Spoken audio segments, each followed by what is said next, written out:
Now the next topic is half-life of a reaction. Children, it is very clear from the name half-life means 50% life of the reaction is gone. It means 50% of the reactant is consumed. The time taken for 50% consumption of the reactant or taken when concentration of the reactant is reduced to 1/2 of the initial concentration. It is called the half-life of that reaction. It is denoted by T half. As we know that for different order reactions behave differently. So T half for different reactions is has a different dependence on initial concentration. Like for first we will calculate the dependence of T half on initial concentration for a zero order reaction.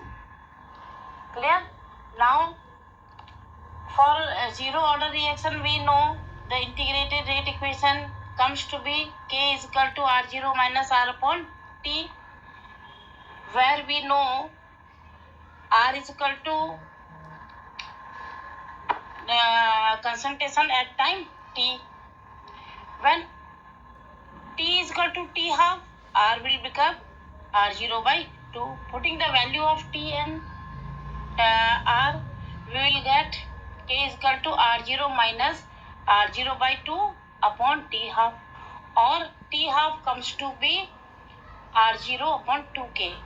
Because 2 is constant, K is constant, we can write T half proportional to R0. For a zero order reaction, we can say that T half is directly proportional to initial concentration. If a reaction starting with 2 moles of the reactant and it takes 10 minutes for 50% completion, and it will take more time if we start the reaction with 4 moles of the reactant, and it will take less time if we start the reaction with 1 mole of the reaction. So the T half values are depending on the rate of the initial concentration.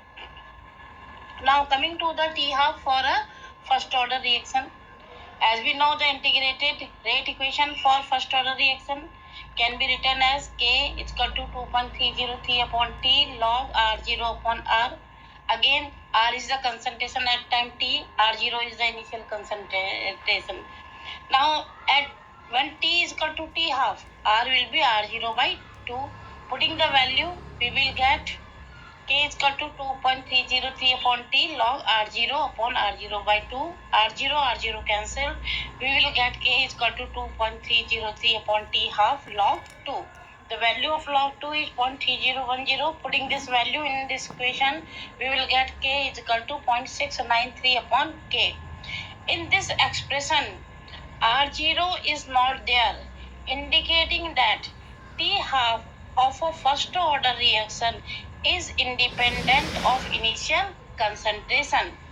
If we start a reaction with 2 moles of reactant and it takes 50 minutes for 50% completion, it will take 50 minutes if we start the reaction from 10 mole.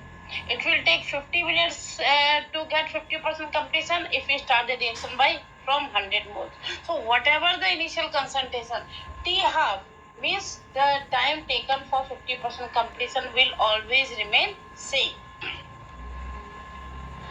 Now coming to this is the characteristic of any reaction, and we can identify the reaction by their T half interpretation.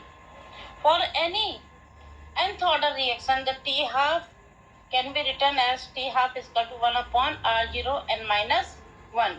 R0 is the initial concentration and is the order of reaction. I think it's clear now.